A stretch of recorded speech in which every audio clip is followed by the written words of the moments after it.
ආයිබෝවන් අපි පන්ති පටන් ගන්න හදන පුතේ අපිට අද සාකච්ඡා කරන්න තියෙන්නේ 6 එක ප්‍රශ්න පත්‍රය නේද? බලන්න මයික් ඔන් කරන්න කවුද අපේ ලකිඳු රවිෂ් ඇහෙනවද පුතාට? එහෙම නැත්නම් ලකිඳු ඇහෙනවද මම කතා කරනවා?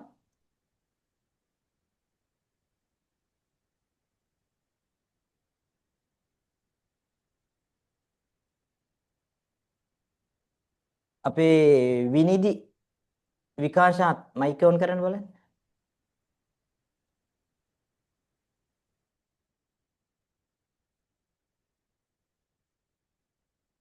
විනිදියා මම කතා කරන ඇහෙනවද හොඳට? කැඩි කැඩි ඇහෙනවද? නැත්නම් මම කතා කරන්නේ පැහැදිලිව ඇහෙනවද ඔයාලට? නෑ ඇහෙන්නේ ඇහෙනවා සර් නැහැ. ඇහෙනවද? ඇහෙනවා කැඩි කැඩි ඇහෙන්නේ නැහැ නේ? එහෙම නැහැ. නෑ හොඳයි. හරි. එහෙනම් අපිට තියෙන්නේ 6 එක පත්‍රය තමයි සාකච්ඡා කරන්න තියෙන්නේ. අපි 6 දෙක පත්‍රය සාකච්ඡා කරලා රෙකෝඩින් එකක් දාලා තියෙනවා. සමහරු බලලා තිබ්බා, සමහරු බලලා තිබ්බේ නැහැ. සමහරු භාගයක් බලලා නවත්තලා තිබ්බා. එතකොට ඊළඟ පේපර් එකෙත් ඒ ලකුණුම තමයි බලපු නැති කට්ටියට හරි ඒ අවශ්‍යතාවයක් නැති අයට ලකුණු වැඩි වෙන්නේ නැහැ. ඔක තේරුම් ගන්න. රෙකෝඩින් එක දෙන්නේ ඔයාට ඔයාගේ අඩුපාඩු මග හරව ගන්න ඒක දිහා බලලා කියන දේවල් කරන්න ඕනේ. හරිද?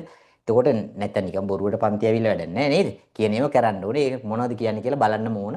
උවමනාවෙන් වැඩේ කරගන්න ඕන. හරිද? නැතුව බලෙන් දෙන්නේ නැහැ පුතා කීයටවත්. මොනවත්ම කවුරුවත් බලෙන් දෙන්නේ නැහැ. අපිට ඕන දේ අපි බලෙන් හරි ගන්න තමයි මේ උත්සාහ කරන්නේ. හරිද? ඒක නිසා ඔයාලට ඕන විභාගේ පාස් වෙන. ඒක නිසා මේ දෙන දේවල් කියන දේවල් අහලා ඒ විදිහට වැඩේ කරන්න ඕනේ. හොඳයි. බලමු අපි ප්‍රශ්න පත්‍රය සාකච්ඡා කරන්න. ඉතා හොඳින් අහගෙන ඉන්න තමයි තියෙන්නේ මේ පේපර් එක මම සාකච්ඡා කරද්දී. හරිද? ඔන්න පළවෙනි ප්‍රශ්න විදියට දීලා තියෙනවා පහත රූප සටහන පිළිබඳව නිවැරදිම ප්‍රකාශය කුමක්ද කියලා යහන්නේ. නිවැරදිම ප්‍රකාශය කුමක්ද? රූප සටහන දිහාත් පොඩ්ඩක් බැලුවා. රූප සටහනේ දෙකට බෙදලා නෙමෙයි මේ තියෙන්නේ. මේ සෙල්ලමක් කරන්නේ නෙට්බෝල් ක්‍රීඩාව කරන්නේ නෙට්බෝල් විදුම් කණුවක් තියෙන කියලා හොඳට රූප දිහා බැලුවම තේරෙන්න ඕනේ. හරිද? එතකොට කියනවා රූප දිහා බලලා නිවැරදි ප්‍රකාශය තෝරන්න. එහෙනම් විදුම් කණුවක් හා සිසුන් 4 දෙනෙකු ඇත. රූපේ එහෙම තියෙද බලන්න. විදුම් කණුව හරි අහුණා. සිසුන් 4 දෙනෙක් නැහැ. සිසුන් 3 දෙනා ඉන්නේ. පළවෙනි වාක්‍යය වැරදි. තෝරගන්නේ නැහැ. පක්ෂියෙක් හා සිසුවියන් 30 දෙනෙක් මෙහි සිටි. පක්ෂියෙක් ඉන්නව පේනවා. සිසුවියන් 30 දෙනෙක් ඉන්නවා. නෙට්බෝල් නේ ගහන්නේ. හැබැයි දැක්ක ගමන් ඒක ටිරි ගහන්නේ. අපි ඊළඟ එකත් බලනවා. සිසුවියන් 4 දෙනෙකු සිටියද අපිට පේන්නේ නැහැ සිසුවියන් 4 දෙනෙක්. ඒක නිසා තුන්වෙනි එකත් වැරදි කියලා තීරණය කරනවා.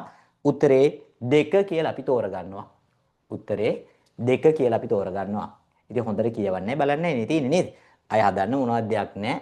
අවශ්‍යතාවයේ තියෙන ළමයි හොඳට රූපෙ දිහා බැලුවා, කියෙව්වා, හරි උත්තර ගත්තා. හරි ගත්තා. අර්ථයක් සහිතව පේලියට වචන සෑදෙනසේ හිස් කොටු වලට ගැලපෙන අකුරු සහිත පිළිතුර තෝරන්න. හොඳට ආයෙ කල්පනා කරන්න. අර්ථයක් සහිතව, ඒ කියන්නේ තේරුමක් ඇතිව පේලියට වචන සෑදෙනසේ මේ පේලි වලට වචන සෑදෙනසේ හිස් කොටු වලට ගැලපෙන අකුරු සහිත පිළිතුර තෝරන්න. දැන් මෙහෙම ප්‍රශ්නයක් ආවොතින් ඔයාට උත්තරේ හොයන්න තියෙන්නේ. දෙවෙනි ප්‍රශ්නය සහ තුන්වෙනි ප්‍රශ්නේ මේ දෙකටම එකම උපදේශය තියෙන්නේ. කරන්න තියෙන්නේ මෙන්න මෙච්චරයි. එනවා ඉතින්. පේපර් එකේ ශිෂ්‍යත්ව පේපර් එකේ අනිවාර්යෙන් මෙවැනි ප්‍රශ්නයක් තියෙනවාමයි. ඒකට උත්තරේ හොයන්න මෙන්න මේකයි ඔයා කරන්න ඕන.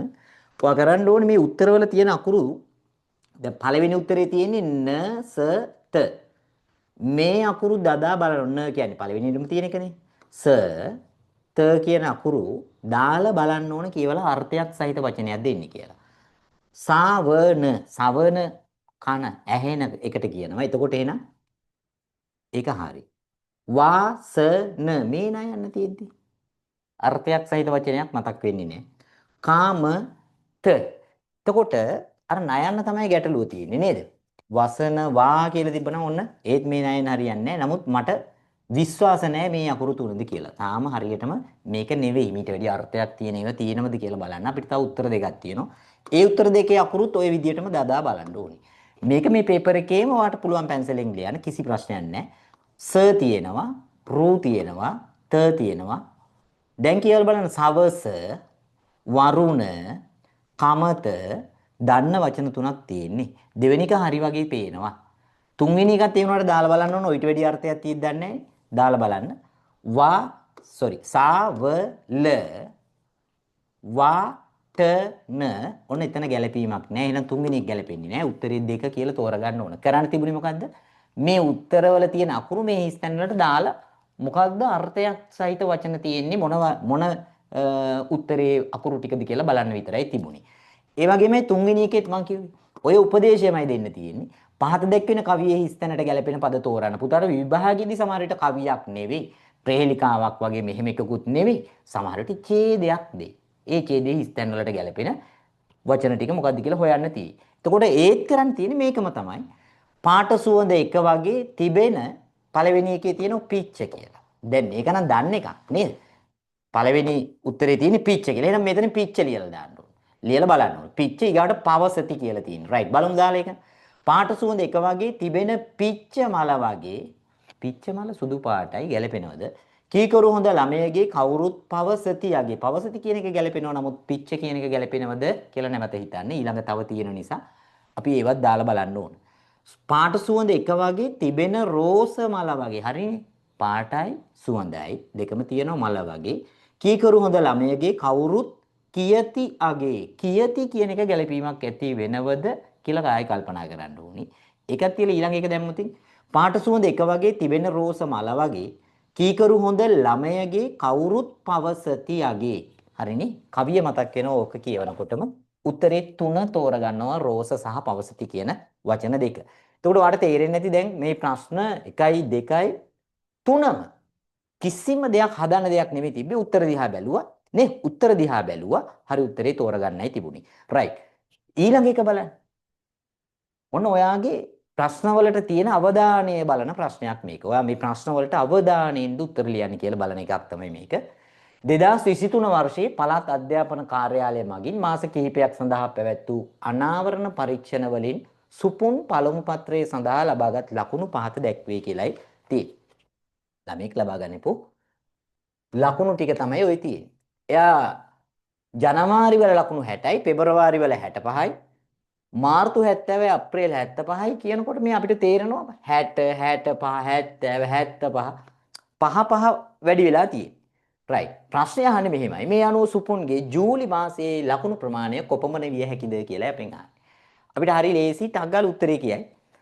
නේද? පහ වැඩි වෙනවනේ.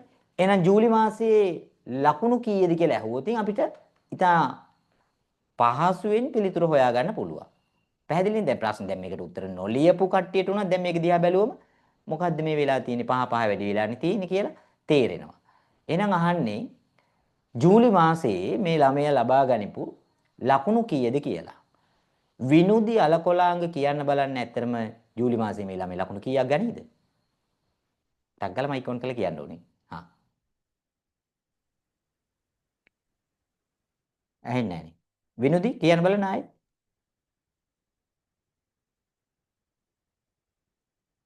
හරි. විනුදි කියන එක ඇහෙන්නේ නැහැ. දෙන්නම් අවස්ථාවක් ඒක නිසා අපේ කලින් අපිත් ඒක කතා කරේ. හා. නිත්මානික සත් පන්සරණි 90යි. එයා කියන 90යි කියලා. කොහොමද 90? හිස්තැනට වැටෙන්නේ 75ට පස්සේ 80යි ඊගාට 85යිනේ. ඇයි 90යි කිව්වා? ජූලි මාසෙට ලකුණු ඔක්කිනවා. අහලා තියෙන්නේ ජූලි මාසේ. දැන් අපේ කට්ටිය කලබලයට මේ හිස්තැන් වලට එන්න ඕනේ 75 ඊගාට 80 ඊගාට 85. ටංගාලා ගැහුවා 85ට උත්තරේ. වැඩක් නැහැ. ඇයි? අහන්නේ ජූලි මාසේ, මැයි මාසයේ මේ, ජූනි මාසයේ මේ. එහෙනම් මෙතන නෑ ජූලි මාසේ. ඊළඟට තමයි ජූලි මාසේ එන්නේ. ඒක නිසා 75යි 5යි 80යි 80යි 5යි 85යි 85යි තව පහක් යන්න ඕන. 90යි කියලා පළවෙනි උත්තරේ තමයි තෝරගන්න ඕන. පැහැදිලිද? අවධානයෙන් කියවන්න ඕන. මේ වචනේ මොකද්ද? මෙතන තියෙන මාස ටික මොකද්ද කියලා බලපු නැති ළමයිගේ වැරදි. කලබලෙට. හරිනේ. අපි යනවා ඊළඟට. මෙවැනි ඔයාලට පේනවා දීලා තියෙනවා රූපයක්.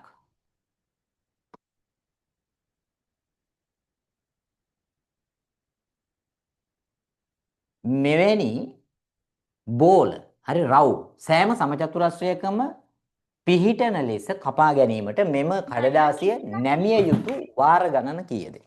නැවිය යුතු අඩුම වාර ගණන කීයද කියලා අහන්නේ. හොඳට කල්පනා කරන ප්‍රශ්නේ නැවතත් මෙවැනි රවුම් සෑම සමචතුරාශ්‍රයකම පිහිටන ලෙස කපා ගැනීමට මෙම කඩදාසිය නැමිය යුතු අඩුම වාර ගණන යහන්.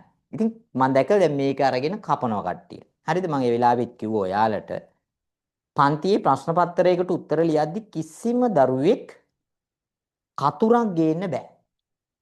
ඉස්සරහට අපි ලියන පේපර්ස් වලදී කිසිම දරුවෙක් මගේ පන්තියේ මගේ ප්‍රශ්න පත්‍රවලට උත්තර ලියනවා නම් කතුර ගෙන ඒම තහනම්. අඩි රූල් ගේන්න පුළුවන්, මකන ගේන්න පුළුවන්, පැන්සල් ගේන්න පුළුවන්. අවශ්‍ය දේ ලියන්න කියන්නේ. එච්චරයි. අත්වැඩ කරන්නේ නැහැ. හරිනේ? අනිවාර්යෙන් ඒක බලනවා. කතුරු තියාගෙන වැඩ කරන්න දෙන්නේ නැහැ. හේතුව මොකද්ද?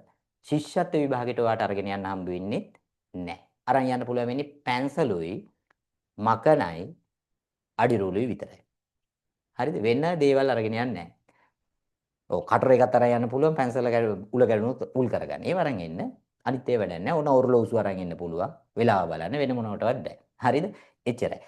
ඒ විදිහට තමයි අපි කරන්නේ ඉදිරියේදී. දැන් මේක ඉන්නේ නම් ළමයි 70 ගානයි. අහන්නකෝ. පේපර් එක ලිව්ව ළමයි 200කට ආසන්න. ළමයි දැන් ඉන්නේ 70 ගානයි. සමහර විට අද ඉස්කෝලේ ඉඳලා නේද? අපි අනිත් එක නිශ්චිත දවසේ නෙමෙයි අද තියෙන්නේ. ගැටලුවක් නැහැ. රෙකෝඩින් එක දෙනවා. රෙකෝඩින් බලලා මේක වැඩ කරන්න කතුරු අරගෙන එන්න එපා. කතුරු අරන් එනවනම් මේ රෙකෝඩින් එක බලලා නැහැ. එයා කොහොමද සුදුසු නැහැ ඊළඟ පේපර් එකට උත්තර ලියන්න. ඒ නිසා මතක තියාගන්න එහෙම කැඩින් කඩ ලියලා මේකේ ප්‍රයෝජනයක් ගන්න බෑ කීයටවත්. ලියනවා නම් පේපර් එකක් අනිවාර්යෙන් උත්තර ලියවන්න. මේක gederedi ලියලා වැඩකුත් නැහැ. මේක ඉස්සෙල්ලම කියන්න ඕන. ඔයාලා දන්නේ නැහැ. දෙමව්පියොත් දන්නේ නැහැ. ඒකයි කියන්නේ. මේකට gederedi උත්තර ලියලා වැඩක් නැහැ. හරිද? ඒක නිසා මේ අත්දැකීම ලබන්න තමයි පන්තියට එන්නේ කියන්නේ. හරි ගැටලුවක් නැහැ මට දෙන්න පුළුවන් papers. ඒක එහෙම දුන්නොත් මගේ බලාපොරොත්තු වෙන වැඩේ වෙන්නේ නැහැ. හරිද? ඒක නිසා papers කාටවත් PDF දෙන්නෙත් නැහැ. කවුරුත් ඉල්ලන්නත් එපා. ඒක මට කරදරයක්. ඒ වගේමයි මම දැඩිව කියනවා මේ කතාව. පන්තියට එන ළමයින්ගෙන් ඒ දරුව පන්ති ඇවිල්ලා නැතුව දැන් පන්තියට එන ළමයෙක්ගෙන් යාළුවෙක්ගෙන් කවුරු හරි පේපර් එක ඉල්ලලා ගන්න හදන්නත් එපා. පේපර් එක දෙන්න කියලා. ඉතාමත්ම ආදරෙන් සහ බොහොම හිත හොඳින් කියන්නේ. හරිද? කිසිම කෙනෙකුට කරදර කරන්න එපා. ඔයාට ඕන නම් ඔයාගේ අම්මා තාත්තා ඔයා පන්තියට යොමු කරලා පේපර් එක ලියවයි. ඒ වගේමයි පන්ති නොයන කවුරු හරි මගේ පේපර් එකක් ඉල්ලුවොත් දෙන්න බෑ. හරිද? ඉතා ආදරෙන් කියන්නේ ඒ හැම අවුරුද්දෙම කියනවා. ඒ අවුරුද්දෙම කියලා හැම අවුරුද්දෙම කිව්වත් සමහරු මේක අහන්නේ නැතුව යවනවා. වීඩියෝස් ෂෙයා වෙනවා. අපි දාන මැසේජස් ඔක්කොම වෙන වෙන ගෲප් වලටත් යනවා. හැබැයි හොත්තට මතක තියාගන්න කාට ෂෙයා කරත් ඔය පණිවිඩ පේපර්ස් දුන්නත් මට ඊට පස්සේ දවසේම ආරංචි වෙනවා. මොන්න තරම් රහසිගතව යවුවත් මේ අපි දෙන පේපර් එකක් යවුවත් ඒව යවනේව මම හොඳටම දන්නවා කාටද යවුවේ කවුද යවුවේ කියලාත් මම දන්නවා. හරිද? නම් ගම් වශයෙන් කියන්නත් පුළුවන් කවුරු හරි අභියෝග කරනවා නම් කියනවා. හරිද? එහෙම මම කවුරුත් අපහසුතාවයටපත් කරන්නේ. හැබැයි අනිත් එකේ කියන එකත් මට හරි අපහසුතාවයක්. මේක තේරුම් ගන්න. මේක කරන්නේ මට මුදල් ගෙවලා මගේ පන්තියේ ඇවිල්ලා ඉගෙන ගන්න කැමති ළමයින්ට මම කරන දෙයක්. ඒක නිසා කවුරු හරි පිටේ ඉඳගෙන මගේ දේවල් අරගන්න බලනවනම් කීරවත් එහෙම දෙන්නේ නැහැ. ඒ වැඩේ ඔයාට උනත් නේද? දෙමාපියෝ උනත් දෙමාපියෝ මේක තේරුම් ගන්න ඕන. ඊ타ත්ම ආදරෙන් සහ කරුණාවෙන් කියන්නේ. දැන් දරුවෝ අහගෙන ඉන්නවා අම්මලා තාත්තලා මේ කතාව කියන්නේ.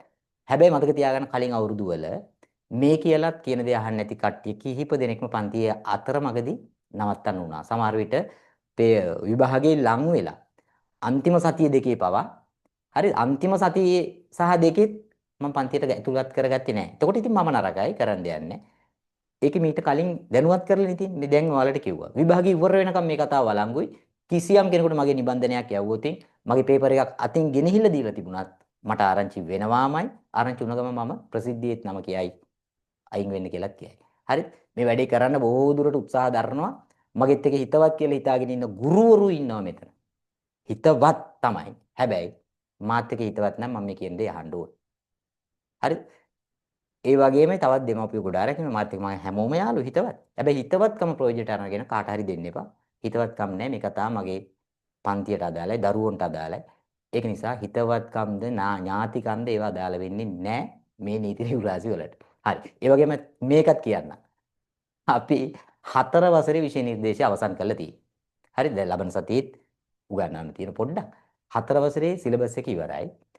ඊට පස්සේ මම ඔයාලට පටන් ගන්නේ පහ වසරේ විෂය නිර්දේශය. ඉතාමත්ම කෙටි කාලයකින් විභාගයට අවශ්‍ය සියලුම පාඩම් ඉවර කරනවා. මතක තියාගන්න ඒව උඩින් පැන පැන යන පාඩම් නෙවෙයි. විභාගයට ප්‍රශ්න අහන පාඩම් තියෙන්නේ. ඉතාමත්ම විභාගයට අහන තැන්ම තමයි උගන්වන්නේ. හරිද? ඉතාමත්ම බොහොම පොඩි කොටසයි උගන්වන්නේ. ඒ ටික විතරයි විභාගයට අහන්නේ. හරිද? එතනින් එහාට තියෙන ටික ඔයාලට ඉස්කෝලේන් ඉගෙන ගන්න පුළුවන්. ඒක ඉගෙන ගත්තත් නැතත් කිසි ප්‍රශ්නයක් නැහැ. හැබැයි මම උගන්වන ටික හොඳටම දැනගෙන හිටියොත් ආන ප්‍රශ්න 100ට උත්තර ලියන්න පුළුවන් වෙනවා. හරිද? ඒකත් හොඳට මතක තියාගන්න ඕනේ. ඒ වගේමයි තවත් කතාවක් කියන්න තියෙනවා. පහ වසරේ විෂය නිර්දේශයේ පටන් ගත්ත දවසේ ඉඳලා හැම දවසකම නානෝයේ ක්ලාස් එකේදී විභව්‍යතාමාන 10ක් හෝ 12ක් ලැබෙනවාමයි. ඒ විභව්‍යතාමාන වලට උත්තර ලිවීම ඉතාමත්ම වැදගත් වෙනවා. එහෙම නැත්නම් පළවෙනි ප්‍රශ්න පත්‍රේ ලකුණු ගන්න බෑ. මගේ දරුවට ගැටලු බෑ කියන කට්ටිය අනිවාර්යෙන් පන්තියට හැමදාම සම්බන්ධ වෙයි. විභවිතාමාන අපි පන්තියේදී කරලා සාකච්ඡා කරනවා. ගෙදර ගියාට පස්සේ අනිවාර්යෙන් මේ එක එක ප්‍රශ්න වලට උත්තර හොයන්නේ කොහොමද කියලා දරුවගෙන් අහන්න. නැත්තම් ඒකිනුත් වැඩක් වෙන්නේ නැහැ. පහුගිය සති දෙක තුන මම හැදුවා ගැටලු ඔයාලට. මොකද්ද?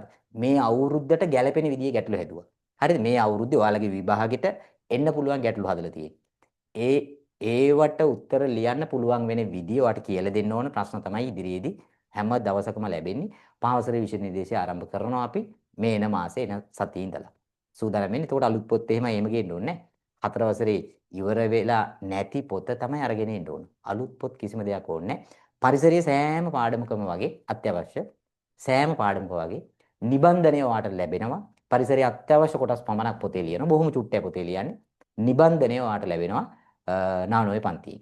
ඒ වගේමයි ඔන්ලයින් විතරක් ඉන්න දරුවන්ට අසුබ ආරංචියක් තියෙනවා. ඉදිරියේදී මගේ පන්ති නැහැ තියරි විතරක් කරන ඔන්ලයින්. හරිද? ඔන්ලයින් තියරි උගන්වන්නේ නැහැ. ඔන්ලයින් කරන්නේ පළවෙනි ප්‍රශ්න පත්‍රයේට අත්‍යවශ්‍යම මේ ගැටලු විසඳීම සහ විභවිතාමාන ටික විතරයි. ඒ ඉඳලා හිටලා අපි තියරි පාඩමක් එහෙම පොඩ අර කම්මැලි හිතුනම එහෙම කරනවා. එහෙම නැත්නම් පහ වසරේ විෂය නිර්දේශයේ ඔන්ලයින් තියරි උගන්වන්න වෙන්නේ නැහැ. හේතුව තමයි මේ නානෝයේ පන්තියට එන දරුවෝ වෙනුවෙන් සෑහෙන මහන්සියක් දරලා මේ අවුරුද්දේ විභාගෙට එන ප්‍රශ්න අපි ඉලක්ක කරලා ඒ ප්‍රශ්න වලට උත්තර ලියන්න මුලින් ඉඳලා හදන උත්සාහයක් දරනවා. ඔයාලා හැමෝම දන්නවා මගේ දරුවත් මේ අවුරුද්දේ ලියනවා විභාගේ. එතකොට කලින් අවුරුද්දට වැඩිය දෙගුණයක් තුන්ගුණයක් මහන්සි වෙලා මම ඔයාලා වෙනුවෙන් වැඩ කරනවා. හේතුව මගේ දරුවත් මගෙන් ඉගෙන ගන්නවා ඔයාලත් එක්ක. හරිද? වෙනම නෙවෙයි ඔයාලත් එක්ක ඉගෙන ගන්න. එතකොට මම මගේ දරුවට උගන්වන විදිහට තමයි ඔයාලට උගන්වන්නේ.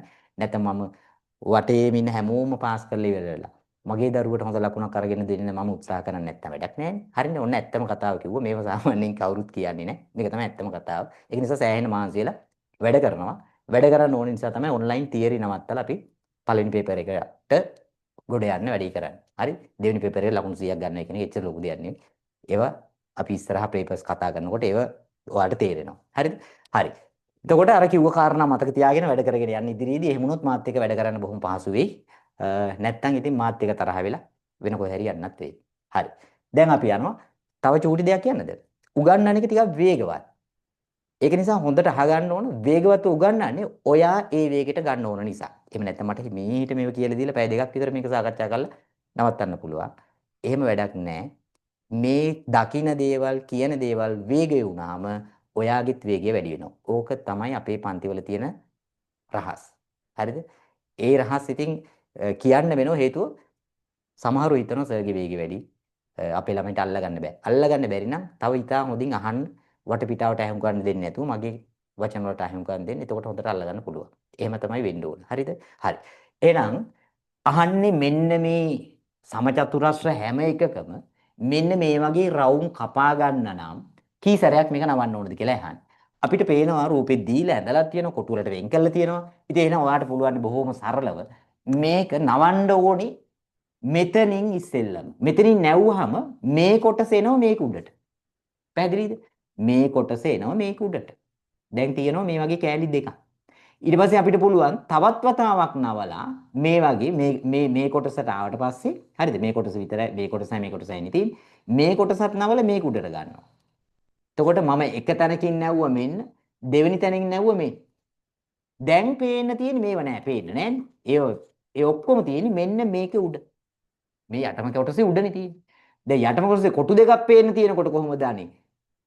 රවුමක් මැදින් විදගන්න බෑනේ. මේ යටම කොටසෙත් මේ පැත්තටත් නවනවා. ඒ කියන්නේ මේ කෑල්ල එනවා මෙතෙන්ට.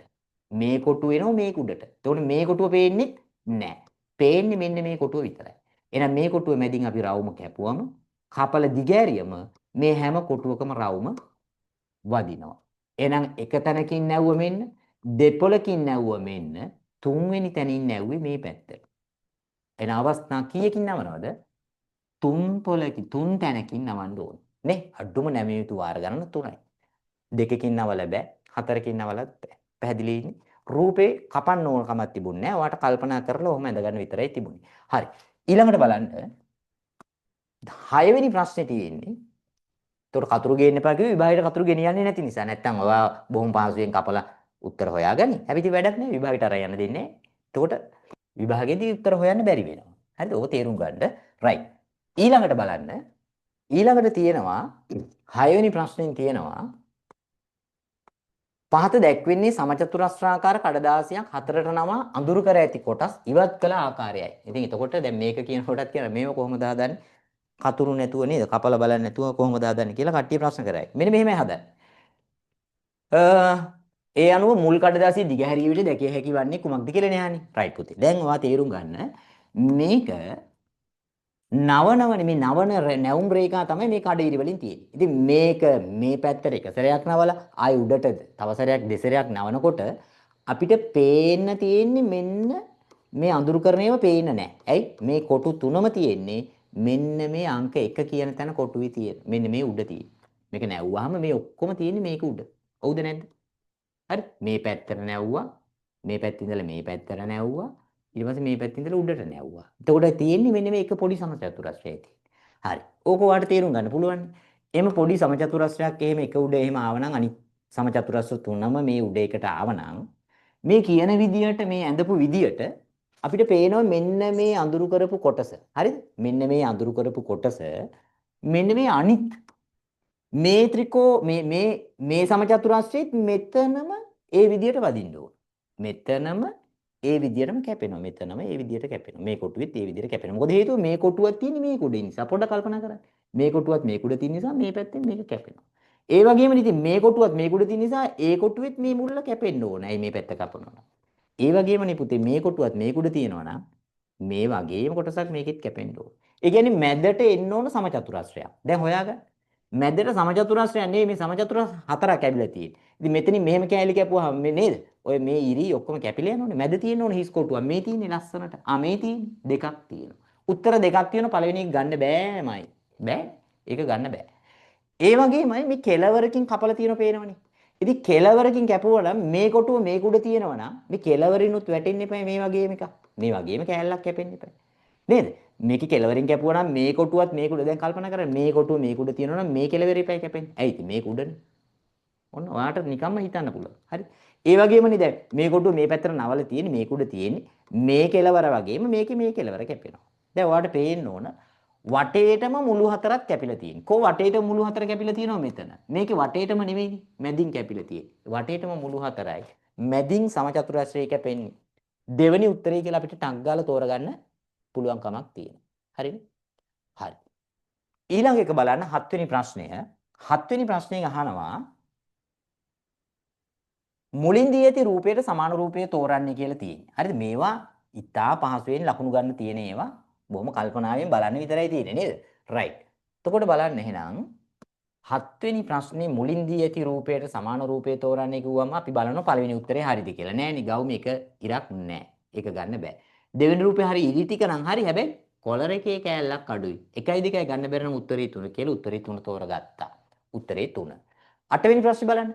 1 සිට 9 තෙක් සංඛ්‍යා යොදාගෙන පහත කොටුව පුරවා ඇති අතර දැන් කල්පනා කරන්න 1 සිට 9 තෙක් 1 සිට 9 තෙක් කිව්වහම ආයේ 10 නෑ මේකේ. 11 ඒව නෑ. හරිද? ඕවා ටක් ගාලා ඔලුවට එන්න ඕන. පුරවා ඇති අතර හිස් කොටු වලට ගැලපෙන අංක අනුපිළිවෙලට යෙදී ඇති. අනුපිළිවෙලට මේ හිස් කොටු වලට ගැලපෙන ඒවා පිළිවෙලින් තියෙන. පිළිතුරු තෝරා යටින් ඉරක් අඳින්. ඔයාලට පේන්න ඕනේ මේකේ තියෙනවා සංකේත. මේකේ තියෙනවා ලකුණු. මේ ඔක්කොම පේන්න ඕන ටක් ගාලා චූටි ළමයිට පේනවා. කොටුව ඇතුලේ තියෙන ඉලක්කම් හැබැයි මෙහෙම සංකේතයක් දාලා මේ සංගල වරහණක් මේකට අපි කියන්නේ. සංගල වරහණක් කියන්නේ මේ කොටු දෙකටම අගය 15ක් විය යුතුයි කියලා දාලා තියෙනවා. මේ කොටු දෙකේම අගය 3යි කියලා දාලා තියෙන්නේ. ඕක දැක්කනම් අපිට පේනවා කොටු දෙකේ අගය මේ බලන්න. 2යි 1යි 3යි. මේ දෙකේ එකතුව මේ තියෙන්නේ. එහෙනම් අපි තීරණය කරනවා මේ දෙකේ එකතුව තමයි 15 කියන්නේ. 9ට 15ක් වෙන්න කීයද අඩු? 9යි 6යි තමයි 15 වෙන්නේ. එහෙනම් ඔන්න මේ කොටුවට එන්න ඕන 6. හරිනේ? ඒ වගේම උඩින් බැලුවත් අර ලකුණු සංගල වරහන දාලා 7යි කියලා තියෙනවා. ඒ කියන්නේ මේ කොටු දෙකේ එකතුවනේ 7. හරිනේ? 2යි කීයයි එකතු වුණාමද 9ක් එන්නේ කියලා මෙතනින් හොයා ගන්න ඕන. අපි දන්නවා 7යි. දැන් උත්තර දිහා බලන්න. 6 7 මුලින් තියෙන උත්තරේ තියෙන එක. අපි උත්තරේ එක තෝර ගන්නවා. මේ හිස්තැනට අර තුන්වෙනි හිස්තැනට අවශ්‍යත් නෑ හොයන්න. ඉතින් ඕනම නම් මම ඔයාලට පෙන්නන්නම්.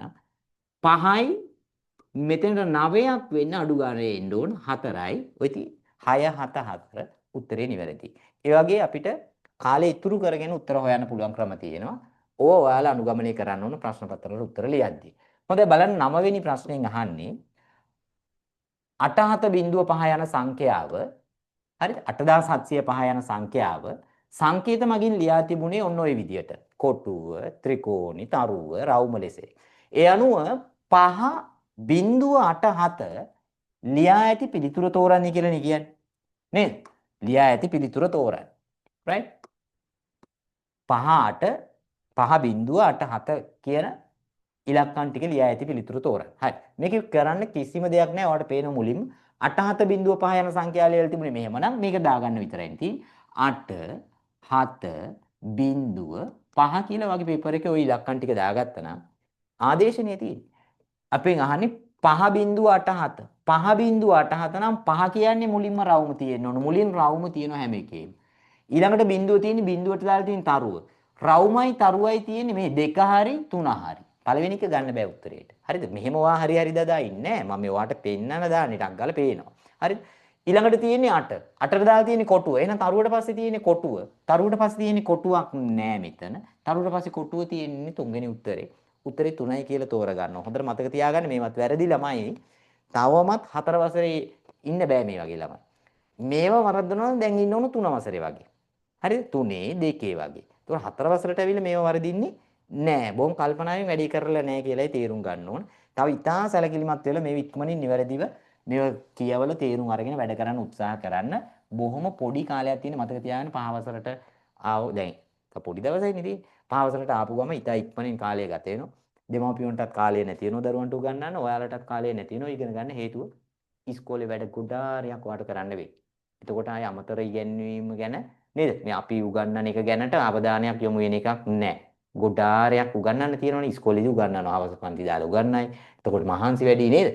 ඒක නිසා කල්පනාවෙන් වැඩේ කරගන්න දැම්ම හොඳට මේ තේරුම් අරන් වැඩ කරන්න. දී ඇති වාක්‍ය අතරින් නිවැරදිව ලියා ඇති වාක්‍ය තෝරන්න. මම පාරට බැස පාසල් යමි කියලා තියෙන්නේ. හරිනේ පාසල් යමි. ඔහු ළමයින් පාසල් ගෙන යති. ඔව්හු ළමයින් පාසල් ගෙන යති. කමල්ගේ පුංචි ගී ගැයුවේය. right. දැන් අහන්නේ දී ඇති වාක්‍ය අතරින් නිවැරදිව ලියා ඇති වාක්‍ය තෝරන්න. මොනවද තියෙන වැරදි? මොනවද තියෙන වැරදි? මොකක්ද නිවැරදි? පසින්දු මොකද කියන්නේ? මොකක්ද තියෙන වැරද්ද? පළවෙනි එකේ හරිද වැරදිද කියන්නේ? ඩගල මයික් ඔන් කරලා කියන්න. ඔව් පළවෙනි එක වැරදි. අන්න පළවෙනි එක වැරදි. හේතුව මොකද්ද? මම පරට කියන එක තියෙන්නේ පරට කියලා. හරියට හරි. දැන් මම පාරට බැස කියන එකේ මේ බලන්න තියෙන්නේ පරට කියලා. ඕක දකින්න ඕන. හේතුව අපි මුලින්ම දැක්කේ නේ පාරට බැස පාසල් යමි. ඔහු ළමයින් පාසල් යමි. මේ වාක්‍ය දෙකම නිවැරදි වගේ තේරෙනවා. ඒතකොට නිවැරදි දෙකක් වෙන්න බෑනේ. ඒක නිසා හොඳට බලන්න කොහෙද අඩු? අකුරක අඩුවක්ද? එහෙම නැත්නම් මොනවා හරි විරාම ලකුණක අඩුවක්ද කියලා ටක් ගාලා බලන්න ඕන. හරි අපි දැක්ක එහෙනම් පාරට නෙවෙයි තියෙන්නේ පාරට වැරදි. ඔව්හු ළමයින් පාසල් ගෙන යති. කවුද ගෙන යන්නේ? ඔව්හු. ඔව්හු කියන්නේ බහුවචනයක්. බහුවචනයෙන් අවසන් කරලා තියෙනවා. ළමයින් කියන්නේ අනුක්ත පදේ. හරි ළමයින් ගැන නෙවෙයි මේ කියවන්නේ. ඔව්හු තමයි ළමයින් අරගෙන පාසල් යන්නේ.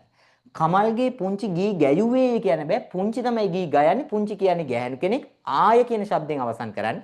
ගැහැණු කෙනෙක් නම් අතීත කාලයෙන් සාය මතක් වෙනවා ඔයාලට. හරිනේ? එහෙම තමයි කියන්නේ. ආය කියලා තමයි අවසන් කරන්න ඕන. කමල්ගේ පුංචි ගී ගැයුවාය කිව්වනම් හරි. එහෙනම් මේක වැරදි තුන්වෙනි එක. නිවැරදි උත්තරේ විදිහට අංක 2 තවර ගන්නවා. ඔහු ළමයින්ගෙන පාසල් යති කියලා. පාසල්ගෙන යති. හරි. මැරතන් ධාවන තරඟයේදී නිහාල් අවසන් මොහොතේදී දෙවෙනියා පසු කර ගියේය. කල්පනා කරන්න නැවතත් මැරතන් ධාවන තරඟයකදී නිහාල් අවසන් මොහොතේ කියන්නේ මේ තරඟය ඉවර කරන්න ඔන්න මෙන්න තියෙද්දි අවසන් මොහොතේදී දෙවෙනියා පසු කර ගියේය. ඔහු තරඟයේ ලබාගත් ස්ථානය වන්නේ. දැන් කල්පනා කරන්න ඔක කල්පනා කරපු ගමන්ම උත්තරේ නිකන් නෑ. හරිද? කල්පනා කරන ගමන් හිමීට දාගන්න නිහාල් මේ ඉන්නේ. මැරතන් තරඟය අවසන් වෙන්නේ මෙතනින් කියලා හිතන්න. එහෙම ඉරි ගහලා අපි දැන් තීරණය කරනවා මෙතනින් තමයි ඉවර වෙන්නේ. මේක කියනවා මැරතන් තරඟයේදී නිහාල් අවසන් මොහොතේදී දෙවෙනියා පසු කරනවා කියන්නේ මේ ඉන්නේ පළවෙනිය මේ තරඟේ අවසන් කරන්න ඕන්න මේ ඉන්නේ මේ පළවෙනිය. හරිද? මේ ඉන්නේ දෙවෙනියා. ඕන දෙවෙනිය ඉන්නවා. දැන් අවසන් මොහොතේදී නිමල් ඔන්න එනවා. දැන් දැනට ඉන්නේ නිමල් තුන්වෙනියට. එතකොටනේ නිමල් අවසන් මොහොතේදී දෙවෙනියා පසු කර ගියා. දෙවෙනියා පසු කර ගියා. දැන් අහන ප්‍රශ්නේ බලන්න. දෙවෙනියා පසු කර ගියේ. ඔහු තරඟයේ ලබාගත් ස්ථානය වන්නේ. දෙවෙනියා පසු කරන්නේ ගිහින් තියෙන්නේ. පළවෙනිය පසු කරා කියලා කතාවකුත් නැහැ. එහෙනම් ඉතින් අනිවාර්යෙන් දෙවෙනිය පහු කරා නම් නිහාල් කීවෙනියද කියලා දැන් ඔයාලට පේන්න ඕන. නිහාල් මෙතෙන්ට ආව නම් මේ මිනිස්සු තුන්වෙනිය වෙනවා. නිහාල් මොකද වෙන්නේ? දෙවෙනිය වෙනවා. දෙවන ස්ථානයේ කියලා උත්තරේ තෝරගන්නවා. මතක තියාගන්න ප්‍රශ්න කියවල විතරක් හරියන්නේ නැහැ. ඒ කියන දේ චූට්ටක් ඇඳලා බලන්න. කටු වැඩ කියන්නේ මේවට. හරි? මේව කරලා පුරුදු වුණොත් හදන්න බැරි ප්‍රශ්නයක් නැහැ පේපර් වල. හරිද? පුරුදු වෙන්න දැන් මේ ඉඳලා.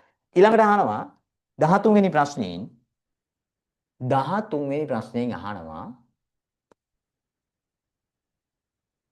රවුමක් වටේට ඉන්නේ ළමයි ටික. බලන්න 1 2 3 4 කියමින් නුවන්ගේ සිට ගණන් කිරීම ආරම්භ කළ අතර අංක 4 එන ළමයා ඉවත් වෙයි.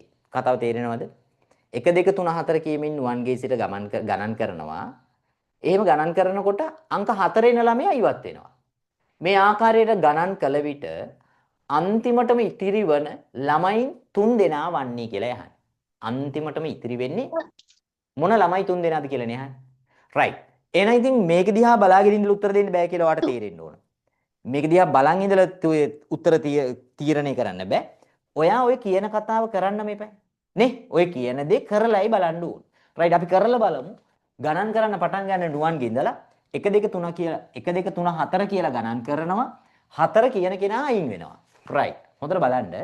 නුවන් අපි ඉස්සෙල්ලම ගණන් කරන ඕනේ 1යි. ලියාගෙන යන්නේ ඔයාගේ කටු වැඩේ කරන්න ඕන. ඔයාගේ පේපර් එකේ ওই විදිහට 1 2 3 4 කියලා ඉස්සෙල්ලම ආවේ නීලක අයින් කරා.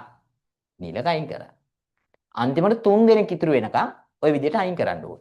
එහෙනම් ආයිමත් 1 අපි මෙතනින් දාමු 1 2 3 රුවන්ට 4යි කියලා ආව රුවනුත් අයින් වුණා.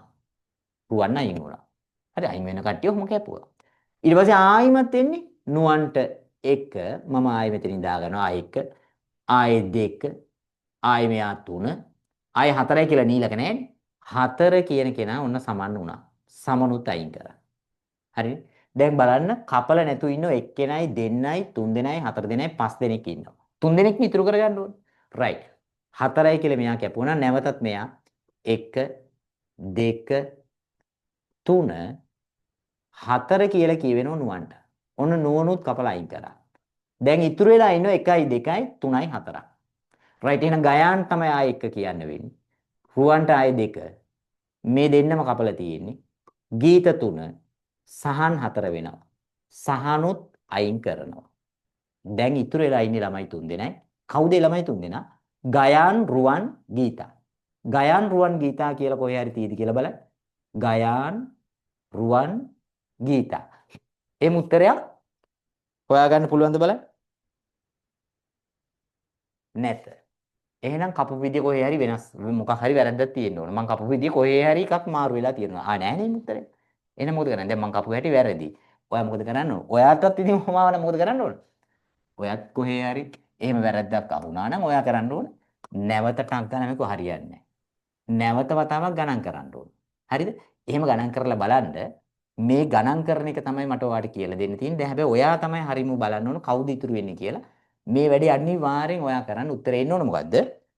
පළවෙනි උත්තරේ ඉන්නේ සහන් ගීතා රුවන් කියලා. හරි කවුරු හරි කියවුවොත් ඉන්නව මෙතන රුවන්ලා දෙන්නේ ගැටලුවක් නැහැ. මම ඔය කියන විදියට ඔයා ඔය මම දැන් කරලා පෙන්නුවේ. ඒ විදියට ඔයත් බලන්න කවුද ඉතුරු වෙන්නේ කියලා ගණන් කර කර. එන්නේ හතර වෙනෙක් කෙනා කපලා දාන්න. ඉතුරු වෙන කට්ටිය බලන්න. උත්තරේ එනවා සහන් ගීතා රුවන්. හරිද? ඊළඟ එක බලන්න. මගේ අයියා පිරිමියෙකි. මගේ මල්ලි පිරිමිකේ. හරිනේ අයියලා මල්ලේ පිරිමි. මගේ තාත්තාගේ තාත්තාද පිරිමිකේ. හරිනේ ඉතින් තාත්තා කියන්නේ පිරිමි කෙනෙක්. තාත්තගේ තාත්තා කියන්නේ සීයාත් පිරිමි කෙනෙක්. ඒ අනුව මම කවුද කියලා මෙතන කොහේවත් තියෙද බලන්න. මගේ අයියා ගැන තියෙනවා. මගේ මල්ලි ගැන තියෙනවා. මගේ තාත්තා ගැන තියෙනවා. තාත්තගේ තාත්තා ගැන තියෙනවා. ඒ අනුව මම පිරිමියෙක් වෙන්නත් පුළුවන් නේද? මට නෑ දැන් මේ කතාව කියන්න පුළුවන් දුවෙකුට. හවුද නැද්ද? කියන්න පුළුවන්. ඒ වගේමයි පුතෙකුටත් කියන්න පුළුවන්. ඒක නිසා ඒ අනුව මම පිරිමියෙක් කියලා තෝරගන්න බෑ. කාන්තාවෙක් කියලා කියන්නත් බෑ. කිව නොහැක. එක්ක පිරිමියෙක් නැත්නම් ගැහැණු කෙනෙක්. දෙන්නකින් ඕන කෙනෙකුට මේ කතාව කියන්න පුළුවන්. එහෙනම් කිව නොහැක කියන දෙවෙනි උත්තරේ තෝරගන්නවා. කේතකිගේ දැන් වයස අවුරුදු 6යි. ඇගේ අක්කා කේමිගේ වයස. හරිනේ. කේමිගේ වයස කේතකීගේ මෙන් 3 ගුණයකි. කේතකීගේ අක්කාගේ වයස කේතකීගේ මෙන් දෙගුණයක් වන්නේ තව අවුරුදු කීයකින්ද කියලා අහන්නේ. මේ ප්‍රශ්නේ තියෙන්නේ එක වචනයක් තමයි වැදගත්ම කතාව. මොකක්ද දන්නවද? කේතකීගේ මෙන් දෙගුණයක් වන්නේ තව කියන කතාව තමයි වැදගත් වෙන්නේ. තව. මේක තමයි වැදගත්ම වචනේ. ඔය අකුරු දෙක. තව. ඒ කියන්නේ ඉස්සරහට තව අවුරුදු කීයකින්ද වෙන්නේ? තව වයසට ගියාම තමයි ඕක වෙන්නේ. දැන් කියන කතාව අනුව කේතකීගේ දැන් වයස අවුරුදු 6යි. අපිට අග්ගාලා කටුවැඩ කොලේ ලියා ගන්නවා කේතකීගේ. කේත කියලා ලියුවා මොකද හේතුව අනිත් අක්කේ නම මොකද? කේමි. දෙකම අර කේ යන්නින් පටන් ගන්න නිසා මම අකුරු දෙකක්ම ලිව්වා. මෙන්න කේතකී මෙන්න කේමි. කේතකීගේ දැන් වයස අවුරුදු 6යි. මම දැම්ම ඔන්න දැන් වයස යාගේ අවුරුදු 6යි. ඇගේ අක්කා කේමිගේ වයස කේතකීගේ මෙන් 3 ගුණයකි. ඒ කියන්නේ 6 වගේ 3 ගුණයක් කියන්නේ 6 වරක් 3 18යිනේ. ඔන්න කේමිගේ දැන් වයස හරි 18යි. කේතකීගේ දැන් වයස 6යි කියලා මේක ඕන කෙනෙකුට තෝරගන්න නේද? හොයාගන්න පුළුවන්. බැරිද? පුළුවන්. එහෙනම් කියන්නේ අපිට කේතකීගේ අක්කාගේ වයස කේතකීගේ මෙන් දෙගුණයක් වන්නේ. මෙයාගේ වගේ මෙයා දෙගුණයක් වෙන්නේ තව අවුරුදු කීයකින්ද? තව අවුරුද්දක් ගියාට පස්සේ මෙයාට 7ක් වෙනවා, මෙයාට 19ක් වෙනවා. ඔයාලට පේනවා 7 දෙගුණේ නෙවෙයි 19. එහෙනම් ඒ අවුරුද්දේ වෙලා නැහැ. එහෙනම් ඊළඟ අවුරුද්දේ 8යි 20යි. වෙලා නැහැ. තව අවුරුද්දක් ගියාම මෙයාට 9යි, මෙයාට 21ක් වෙනවා. දෙන්නම එකට නිවයසට යන්නේ. මෙයාට අවුරුද්දක් පෙරෙනකොට අක්කටත් අවුරුද්දක්. මෙයාට 10ක් වෙනකොට මෙයාට 22යි. හැබැයි ඉතින් මෙතන කොහේවත් 10 20 වුණා නම් ඔන්න දෙගුණේ. වෙලා නැහැ. එහෙනම් 11 නම් මෙයා 23ක් වෙනවා. එහෙනම් මෙයා 12යි නම් මෙයා 24ක් වෙනවා. ඔන්න වුණා. 12 දෙගුණේනේ 24. right. වෙලා තියෙන්නේ කේතකීට 12යි. කේමිට 24යි. ඔන්න දෙගුණේ වුණා. තව අවුරුදු කීයකින්ද උනේ කියලා නේ අහන්නේ. තව අවුරුදු කීයකින්ද උනේ? දැන් වයස 6යි 18යි. අවුරුදු එකක් ගියාම තමයි 7යි. ඔන්න 1යි 2යි 3යි 4යි 5යි අවුරුදු 6ක් ගියාම තමයි මෙයාගේ වයස අක්කගේ වයස වගේ භාගයක්. නැත්නම් කේතකීගේ වයස වගේ කේමිගේ වයස දෙගුණයක් වෙන්නේ තව අවුරුදු 6ක් ගියාම කියලා අන්න අපිට හම්බුණා 6 කිනි කියලා උත්තරේ තෝරගත්තා. පැහැදිලිද? කොච්චර ලස්සනට උත්තර හොයන්න පුළුවන් ප්‍රශ්නද නේද? ඉතින් මේව කරන්න ඕනි, මේව කියවන්න ඕන නේද? තේරුම් ගන්න ඕන, මේව කරන්න ඕන. ඉතින් මම දැකලා තියෙනවා දැන් මේව කරනවා ළමයි. චුට්ට කරන්න හුරු වෙනවා. සමහරු නම් කරන්නෙම නැහැ. ඒ කියන්නේ ඒ කට්ටිය මොකද? ඒ තමයි ෆේල් වෙන සෙට් එක. හරිද? පන්තියාවත් කරන්නේ නැහැ. ඒ තමයි ෆේල් වෙන කට්ටිය. ආසාවෙන් ඉන්නේ ෆේල් වෙන්නේ. අපි කැමති නැහැ කීයටවත්. මම කැමති නැහැ කීයටවත් කිසිම දෙයකින් පරාද වෙන්න. හරිද? ෆේල් වෙනවා කියන්නේ පරාද වෙනවනේ. පරාද වෙන්නේ ඇයි? පරාද වෙන්න වැඩ නැහැ අපිට දිනන්න අවස්ථාව තියෙනවනේ. නේද? පරාද වෙන්න ඕනේ නැහැ. දිනන්න අවස්ථාව තියෙනවා. දිනන්න උත්සාහ කරන්න, කැප වෙන්න, නේ වැඩ කරන්න. right. ආනම පාතු රූපයේ දැකගත හැකි ත්‍රිකෝණ ගණන කීයද කියලා අපිට පේනවා පුතේ මේ උඩ මේක නම් ත්‍රිකෝණයක්. හරිද? මේක නම් ත්‍රිකෝණයක්. ඔය බලන්න. මේක නම් ත්‍රිකෝණයක්. ඔය මේක නම් ත්‍රිකෝණයක්. ඔන්න එකක් පොඩි එකක් තියෙනවා. ඒ වගේම මේ පැත්තට බැලුවත් ඒකත් ත්‍රිකෝණයක්. ඉර ඇදුණාට නේ ඒකත් ත්‍රිකෝණයක්. දෙකක් හම්බුණා පොඩි. එතකොට මේක ත්‍රිකෝණයක්ද? නෑ නෙමෙයි. ත්‍රිකෝණයක් නෙමෙයි. පැති හතරක් තියෙනවා. ඒක ත්‍රිකෝණයක් නෙමෙයි. මේ පැත්තට බැලුවත් පැති හතරක් තියෙනවා. ඒක ත්‍රිකෝණයක් නෙමෙයි. උඩ කෑලි දෙක නම් ත්‍රිකෝණ දෙකක්. එහෙනම් ඔන්න ඕක දැනගෙන මේක ත්‍රිකෝණ ගණන් කරා නම් හරි. right. ඔය තියෙන්නේ චූටි කෑල්ල මේක. ඔන්න එකක්. මෙන්න දෙකක්. ඊට පස්සේ අපිට පේනවා මෙතනින් වෙන් වෙච්ච නිසා මේක එක ත්‍රිකෝණයක් විදිහට ගන්න පුළුවන්. එහෙනම් ඔක්කොම කීයද දැන් 3යි. ඒ වගේමයි මේ පැත්තට ගත්තත් ඕන් තව එකක් ආවුණා. දැන් එහෙනම් කීයද 4යි. ඒ වගේම මේ කෑලි දෙකම එකතු වුණාම තව එකක් හැදෙනවා. ඔක්කොම තියෙනවා ත්‍රිකෝණ 5. දෙවෙනි උත්තරේ තෝරගෙන තියෙනවා. බොහොම සරල අවස්ථා තියෙන්නේ මේවා. රයිට්? ඊළඟ එක බලන්න. ඊළඟට අහනවා ප්‍රශ්න 20ක් සහිත ප්‍රශ්න පත්‍රයකට සෑම නිවැරදි පිළිතුරකටම ලකුණු 5ක් ලැබේ. හොඳට අහගන්න වැදගත් ප්‍රශ්නයක්, ලස්සන ප්‍රශ්නයක් මේක. හරි? ප්‍රශ්න 20ක් සහිත ප්‍රශ්න පත්‍රයකට සෑම නිවැරදි පිළිතුරකටම ලකුණු 5ක් ලැබේ. වැරදි පිළිතුරකට ලකුණු 3ක් කපයි. එතකොට වැරදි පිළිතුරකට ලකුණු 3ක් කපනවායි කියලා කියන්නේ දැන් ලකුණු අරන් තියෙන එක කපන්න නනේ. ඒ කියන්නේ ගණිපු ලකුණු වලින් තමයි 3 කපනවායි කියලා කියන්නේ මේ. පැහැදිලිද කියලානේ? නේ? දැන් මේකේ අපි තේරුම් ගන්න ඕන කතාව එහෙමයි. හරිද? රයිට්. තාම තේරුම් නැත්නම් දැන් ඔයාලට ඒක තේරෙන තැනක් තියෙනවා මේ ප්‍රශ්නේ. ඔයා හදාගෙන යනකොට තේරෙන තැනක් තියෙනවා. ඔන්න බලන්න මම කියන වැඩේ. රයිට්. ලකුණු 3ක් කපයි.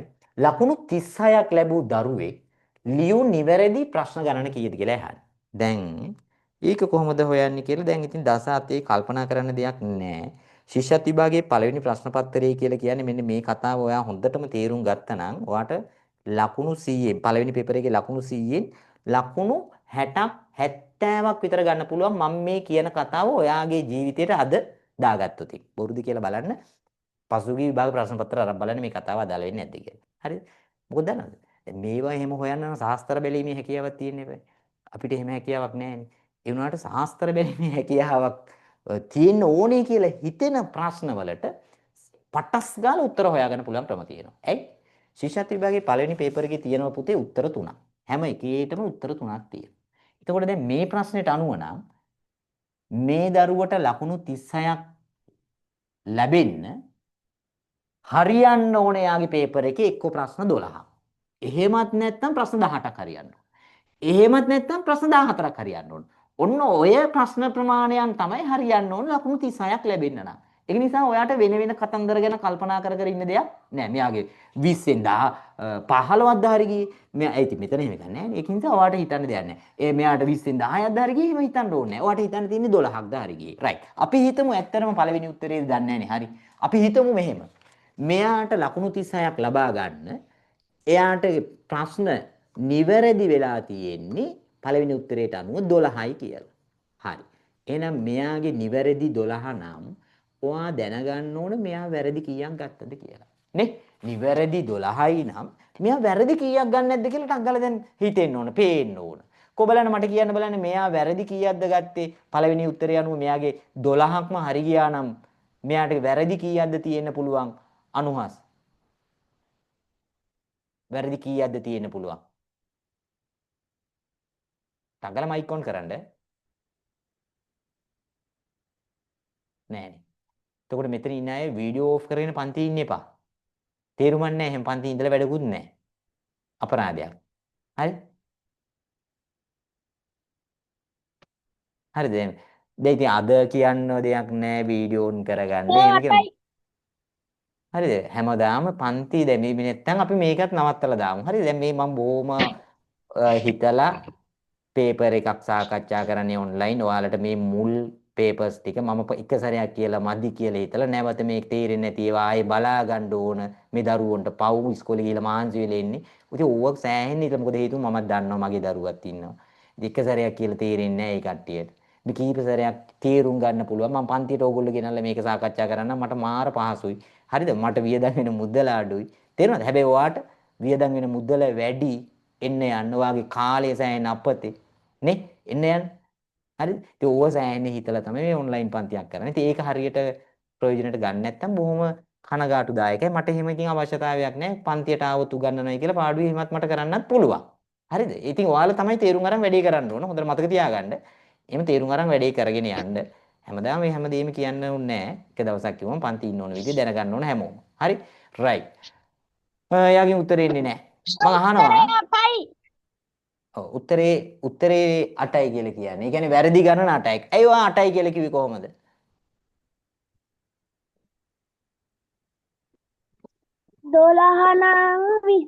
අර 12ට බැලුවොත් නම් 20නේ. ඔව්. මොකද? එතකොට 20න් 12ක් අඩු කරපුවාම වැරදි ගාන එනවා සර්. තේජාන් කියන්නේ ප්‍රශ්න 20යිනේ තියෙන්නේ. ප්‍රශ්න 20යි මේ පේපර් එකේ තියෙන්නේ. ඉතින් පුතේ 12ක් හරිනම් වැරදින්න ඕන අර 20ක් වෙන්න තව අඩු ටික. 12 ඉඳලා 20ක් වෙන්න තව 8යි තියෙන්නේ. පුතේ 8යි වැරදින්න ඕන. හරිනේ? ප්‍රශ්න 20 එහෙමයි. හරි 12යි වැරදි 8යි. රයිට්. ඔක හදාගන්න පුළුවන් ඕන කෙනෙකුට. එහෙනම් මේ කියන කතාවට අනුව සෑම නිවැරදි පිළිතුරකටම ලකුණු 5ක් ලැබේ. ඒ කියන්නේ මේ 12ක් හරි ගියා නම් 12 වරක් 5 ලකුණු කීයක් හම්බ වෙන්න ඕනද? ලකුණු 60ක් හම්බ වෙන්න ඕන. 24ක්. හැබැයි 60ක් හම්බ වුණාට වැඩක් නැහැ. වැරදි 8ක් තියෙනවනේ. වැරදි 8ක් තියෙන නිසා මේ බලන්න සෑම වැරදි පිළිතුරකටම ලකුණු 3ක් අපයි. වැරදි 8ක්. එහෙනම් කපනව 3 ගානේ 8 වරක් 3 24යි. 60න් 24ක්ම අඩු වෙලා තමයි ලකුණු හම්බ වෙන්නේ. බිංදුවෙන් 4ක් බෑ. 6න් එකක් ගත්තා. 10න් 4ක් 6යි. මෙතන 5යි නිතුරු. 5න් 2ක් 3යි. ඕ ලකුණු 36යි ආවේ. හරි 12ක් නම් ලකුණු 36යි ඉන්නේ. පළවෙනි උත්තරේම ආදේශ කරා හරියටම හරි ගියා උත්තරේ. පළවෙනි එක තෝරගන්නවා. හැබැයි මම ඔයාලට දෙවෙනි එකත් ආදේශ කරලා පෙන්නනවා. ඒ හේතුව මොකද්ද? මේ ආදේශ කරන ක්‍රමය ඔයාට ඉගෙන ගන්න. එහෙම නැත්නම් පළවෙනි එකට උත්තරේ හම්බුනා නම් අපි අනිත් ඒවා ගැන බලන්නේ නැහැ.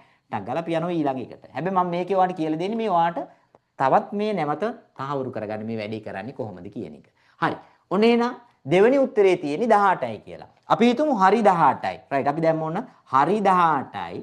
එක හරියකට හම්බ වෙන්නේ ලකුණු 5 ගන්න. ඒ කියන්නේ ලකුණු ඔක්කොම හම්බ වෙනවා 18 ව 5ක් 5 වරක් 8 40න් බිංදුව 4යි 5යි 4යි 9යි ලකුණු 90ක් ලැබෙනවා. හැබැයි 18ක් හරි නම් වැරදිලා තියෙන්නේ පැය දෙකක්. ඒ ඉතින් ප්‍රශ්න 20ම තියෙනවා. එහෙනම් අපි දන්නවා වැරදි දෙකයි නම් 3 ගානේ දෙකක් කැපෙනවා. ඒ කියන්නේ ඔක්කොම ලකුණු 6ක් අඩු වෙනවා. 90න් 6ක් අඩු වුණාම එන්නේ 84යි. 84ක් ඇවිල්ලා හරියන්නේ මේ දරුවට මුළු ලකුණු තිබුණේ 36යි. ඒ කියන්නේ හරි උත්තර ගන්න 18යි කියන කතාව වැරදි. පැහැදිලිද? ওই විදිහට පිළිතුරු ආදේශ කරලායි උත්තර හොයන්න තියෙන්නේ. ශිෂ්‍යත පේපර් එකේ ප්‍රශ්න ගොඩකට ක්‍රමේ තියෙන්නේ ඕක. හරි ඉතින් ඔයා දැනගන්න ඕන ප්‍රශ්න කියවනකොටම රයිට් මේක උත්තර තුනකුත් තියෙනවානේ. මේක ආදේශ කරලා බලන්න තමයි තියෙන්නේ. නැතුව මේකට පේන බලන්න, සාස්ත්‍ර බලන්න බෑ. හරිද? ඕක තේරුම් ගන්න නම් හරිද? දැන් ඔය කිව්ව කතාව මම කිව්වට ඔයාට තේරෙන්නේ නැත් ඇති සමහර විට. හැබැයි තේරුණාට වැඩක් නැහැ. ඇයි? ඔයා ඒ වගේ ප්‍රශ්න තියෙන පේපර්ස් වලට උත්තර ලියලා පුරුදු වෙන්නයි ඕන. දැන් ඔය කතාව දැනගෙන වැඩක් නැහැ. මතක තියාගන්න. ඔය කතාව ඕන කෙනෙකුට කියන්න පුළුවන්. ඕන තරම් ප්‍රශ්න පත්‍ර දෙන්නත් පුළුවන්. හරිද? හැබැයි වැඩක් නැහැ. ඇයි? ඒකට ගැළපෙන නේද? මේ අවුරුද්දේ පේපර් වලට ගැළපෙන විදිහේ ප්‍රශ්න අපි වලට ඒවට උත්තර ලියලා තමයි පුරුදු වෙන්න ඕන. ඒ වගේම වේගෙන් දැක්කනේ වේගෙන් උත්තරේ හොයාගන්න ක්‍රම මේවා. රයිට් අපි යනවා ඊළඟට පොදු ලක්ෂණයක් මත නොගැලපෙන පිළිතුරක් ඇති පිළිතුර තෝරන්න. කොබල රත්මල් නාමල් මල් ඩන්කන් වයිට් සුසන්තිකා ජයසිංහ අර්ජුන රන්තුංග මේ ක්‍රීඩකයෝ. පෘතුගීසි ලන්දේසි ඉංග්‍රීසි අපේ රට යටත් කරගත්ත ජන වර්ග ටික ජාතික. හරිනේ යටත් කරගෙන හිටියා. එතකොට මොකද්ද වෙනස කියලා බලන්න. රත්මල් කියන්නේ මල් වර්ගයක නමක්. නාමල් කියන්නේ මල් වර්ගයක නමක්. මල් කියලා හඳුන්වන්නේ පොදුවේ හැම එකම හඳුන්වන්න පුළුවන්. එහෙනම් උතන මල් කියන වචනේ ගැලපෙන්නේ නැහැනේ. එහෙනම් අපි ගැලපෙන්නේ නැති වචනේ තියෙන මල් පළවෙනි උත්තරේ තෝරගන්නවා නොගැලපෙන පිළිතුරක් ඇති පිළිතුර විදියට. ඊළඟට කියනවා ගීත කොටස කියවන්න ගැලපෙන පිළිතුර සොයන්න. කන්ද උඩින් අර ලස්සන හිරු නැග ලෝම එළිය කරන කුරුළු හඬින් මුළු ලෝම අදිදි කර දවස උදා වෙනවා. මෙම ගීතයට අනුව ලෝකයම අවදි කරනු ලබන්නේ ලෝකයම අවදි කරනවා කියලා කියන කතාවක් මේකේ. මොකක්ද?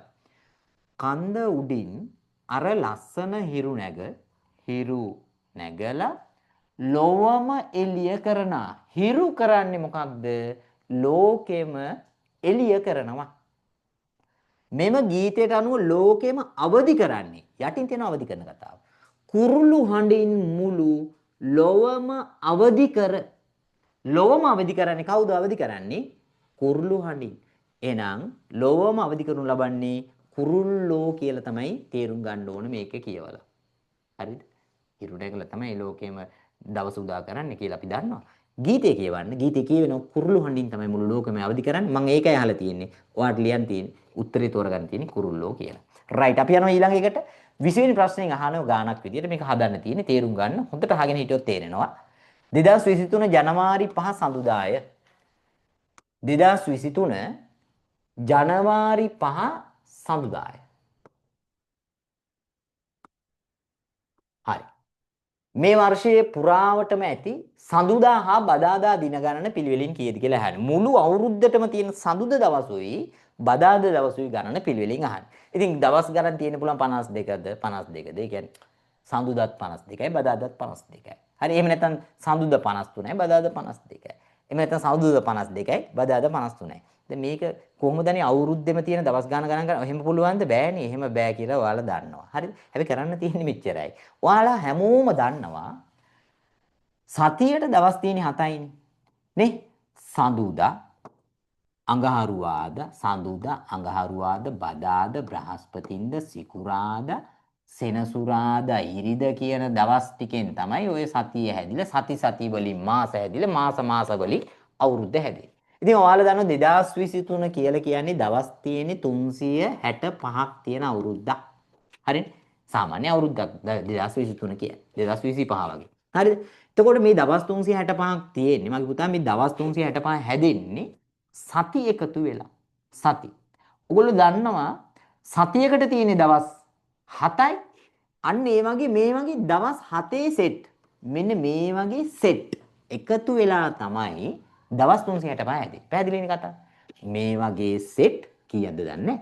මේ වගේ සෙට් බර ගාණක් එකතු වෙලා තමයි ඔය අවුරුද්දේ දවස් 365 නිර්මාණය වෙන්නේ. ඉතින් අපි දන්නවා මෙන්න මේ දවස් 365 හතෙන් බෙදුවට පස්සේ මේ උඩ මේ තියෙන වගේ සති කීයක් තියෙද කියලා හොයාගන්න පුළුවන්. ඒ කියන්නේ දවස් 7ක් කියන සතිය එකයි නම් මේක හතෙන් බෙදුවට පස්සේ මේ දවස් 365 ඇතුලේ මේ වගේ හතේ දවස් 7 කොටස් කීයක් තියෙද කියලා හොයාගන්න පුළුවන්. හරිනේ? එහෙම නෙවෙයි හොයන්නේ. හරි. එහෙනම් හතෙන් බෙදුමු 36ටම හතේව තියෙන 5යි 4ක් 5 35යි. එකක් ඉතුරුයි 5 ගත්තම පොතේ 15ක් නෑදුනි 15ටම හතේව 2යි තියෙන්නේ දෙවරක් 7 14යි. එක දවසකුත් ඉතුරු වෙනවා. මේ ඉතුරුනේ එක දවසක්. අලුත් ඒ කියන්නේ 7 ගානේ සතිම තියෙනවා 52. හරියටම 7 ගානේ තියෙනවා 52.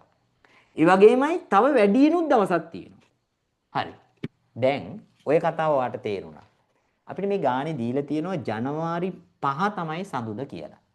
ජනවාරි 5 සඳුදා නම් අපි දන්නවා ජනවාරි 1 ඉඳලා කොහොමද සතිය නේද නැත්නම් පළවෙනි සතිය නිර්මාණය වුණේ කොහොමද කියලා ටක් ගාලා හදා ගන්න පුළුවන් මෙහෙම. ජනවාරි 5 සඳුදා නම් 5 සඳුදා නම් 4 කවද්ද 3 කවද්ද 2 කවද්ද 1 කවද්ද 6 කවද්ද 7 වෙනිදා කවද්ද කියන දවස් ටික අපිට ලියා ගන්න පුළුවන් ටක් ගාලා. 5 සඳුදා නම් ඔන්න මම 5ට දැම්ම සඳුදා කියලා. මෙයා එහෙනම් අඟහරුවාදා. මෙයා බදාදා. මේ පැත්තට එන්න ඕන. සඳුදා වෙන්න කලින් තිබුණේ මොකද්ද? ඉරිදා. ඊට කලින් තියෙන්නේ මොකද්ද? සෙනසුරාදා. ඊට කලින් සිකුරාදා. ඊට කලින් තමයි තියෙන්නේ බ්‍රහස්පතින්දා. දැන් බලන්න මේ බදාදා බ්‍රහස්පතින්දා සිකුරාදා සෙනසුරාදා ඉරිදා සඳුදා අඟහරුවාදා. එහෙම නැත්නම් සඳුදා අඟහරුවාදා බදාදා බ්‍රහස්පතින්දා සිකුරාදා සෙනසුරාදා ඉරිදා. ඔය තියෙන සතියේ දවස් 7 මේ අවුරුද්දේ හැදෙන හැටි. ඔය විදියට තමයි සති ටික යන්නේ. හරි. දැන් ඔයා දන්නවද මේ විදියට සතිය පටන් අරගෙන ඔහොම යනවා නම් හොඳට මතක තියාගන්න මම මේ කියන කතාව. මේ විදියට යනවා නම් මෙන්න මේ විදියටම සති මේ විදියේම සති බ්‍රහස්පතින්දෙන් පටන් අරන් බදාදාන් ඉවරයි. බ්‍රහස්පතින්දෙන් පටන් අරන් බදාදාන් ඉවරයි. ඔය වගේ සති තමයි තියෙන්නේ මෙන්න මේ ගාන. කීයද? 52ක්ම තියෙනවා. හරිනේ? 52ක්ම තියෙනවා. එතකොට මේක දවසක් ඉතුරු වුණානේ. 365 හතෙන් බෙදුවම 52ක් ඇවිල්ලා මේක දවසක් ඉතුරු වුණානේ. පුතා දැන් කල්පනා කරන්න. මේ වගේ සති මේ වගේ සම්පූර්ණ සති 52ක්ම තිබිලා තව එක දවසක් තියෙනවා. ඒ දවස මොකද්ද වෙන්න ඕන? ආයිමත් මේ වගේ සතියක් පටන් ගන්න දවස තමයි තියෙන්නේ. ආයිමත් පටන් ගන්න දවස විතරක් තියෙනවා. එතනින් අවුරුද්ද ඉවරයි. පැහැදිලිද කතාව? එහෙනම් වැඩිපුර මේ 52ට වඩා තව එක දවසක් වැඩියෙන් තියෙනවා මොකද්ද? බ්‍රහස්පතින්දා දවස් ගණන 53යි මේ අවුරුද්දට එහෙනම්. අනිත් හැම දවසක්ම තියෙන්නේ 52 ගානේ. පැහැදිලිද කතාව? අනිත් හැම දවසක්ම තියෙන්නේ 52 ගානේ. අපෙන් අහන්නේ මේ අවුරුද්දට ඇති සඳුදා හා බදාදා දින ගණන සඳුදා තියෙන්නේ එහෙනම් 52යි. බදාදා දවස් ගණනක් තියෙන්නේ 52යි. හේතුව බ්‍රහස්පතින්දා දවස් ගණන විතරයි 53ක් වෙන්නේ. එන උත්තර හොයන්න 52යි 52යි කියලා තියෙනවා. 52යි 52යි කියලා තියෙන්නේ පළවෙනි උත්තරේ. පැහැදිලිද කතාව? හරි. අපි යනවා ඊළඟ ප්‍රශ්නයට. පැහැදිලි කියලා කියනම කට්ටිය ඒකයි යන්නේ. හරිද?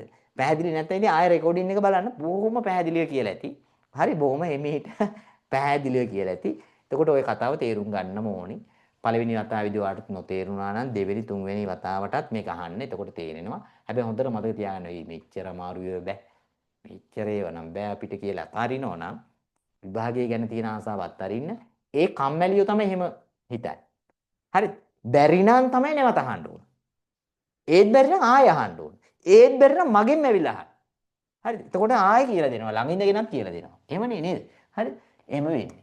එතකොට ඒත් බැරි නම් තව අම්මා තාත්තගෙනුත් අහන්න. මෙන්න මේ කතාව කියන්නේ මේ මට තේරෙන්නේ ආයෙ අම්මත් මට කියලා දෙන්න කියලා අහන්න. බය වෙන්න එපා. කරදර කරලා ඒව අහගන්න ඕන හැමෝගෙම. හරි. හරි. ඊළඟට අහනවා දැන් නිම්සරාගේ හා විහංගගේ වයස් වල එකතුව අවුරුදු 46කි. නිම්සරා විහංගට වඩා අවුරුදු 4කින් වයසින් වැඩිමහල්. අවුරුදු 4ක්ම වැඩිමහල්. තව අවුරුදු 8කින් නිම්සරාගේ සහ විහංගගේ වයස් වල එකතුව කොපමණද කියලා යහයි. හරි. දැන් තියෙන ප්‍රශ්නේ ඉතාමත්ම සරල දෙයක්. හැබැයි ඔයාලා තීරුම් ගන්නවා සමහර විට ඔයාගේ හිතේ තියෙන දෙයක් හරි. එහෙම නැත්නම් ඔයා මේකේ කියන දෙයට වැඩිය අමතර දෙයක් නේ වැඩි දෙයක් ගැන හිතලා ප්‍රශ්නේ අමාරු කරගන්න ඔයා. මං කියන කතාව අහන්න. මම කියන්නේ මේ ගානේ තියෙනවනේ කවුද දෙන්නෙක් ඉන්නේ. කවුද අපිට අග්ගාලේ දෙන්නගේ නම් ලියාගමු. හරි. ඔන්න බලන්න මං කියන කතාව අහන්න. එතකොට ඔයාලට තේරෙන්නේ මොකක්ද මේක ප්‍රශ්නයක්ද කියලා. හරි. දැන් නිම්සරා ඉන්නව නිම්සරාගේ වයස හා විහංගගේ වයස එකතුව අවුරුදු 46කි. මම මෙතන යටින් ලියන්න. දෙන්නගේ එකතුව අවුරුදු 46යි. හරි.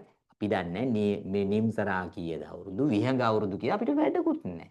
මේ දෙන්නගේ වයස එකතු කරාම අවුරුදු 46ක් එනවා කියලා කියනවා. හරිද? කී වුණත් අපිට වැඩක් නැහැ. රයිට්. නිම්සරා විහංගට වඩා අවුරුදු 4කින් වැඩිමයි. හරි. ඒකත් ඕනනම් නිකන් ඕන වෙයි කියලා හිතලා දාගමු.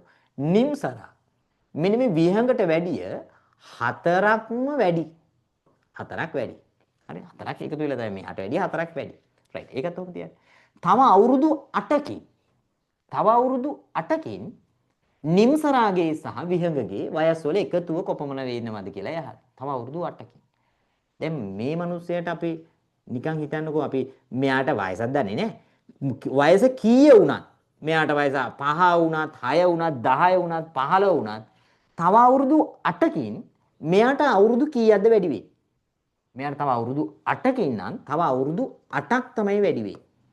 මෙයාට අවුරුදු 8ක් වැඩි වෙනවා නම් මෙයා වයසට නොගිහින් ඉන්නේ නැහැ. මෙයා අවුරුදු 8ක් වයසට යනවා කියන්නේ මේ මිනිස්සයාත් අවුරුදු 8ක්ම වයසට යනවා. මොකද අපි හැමෝම එකට තමයි වයසට යන්නේ. හරි? මම අවුරුද්දකින් වයසට යනවා කියන්නේ ඔයත් අවුරුද්දකින් වයසට යනවා. නේ? එහෙම නෙවෙයි. හරි? හැමෝම එකට යන ගමනේ. මොකද එකම ගමනයි යන්නේ.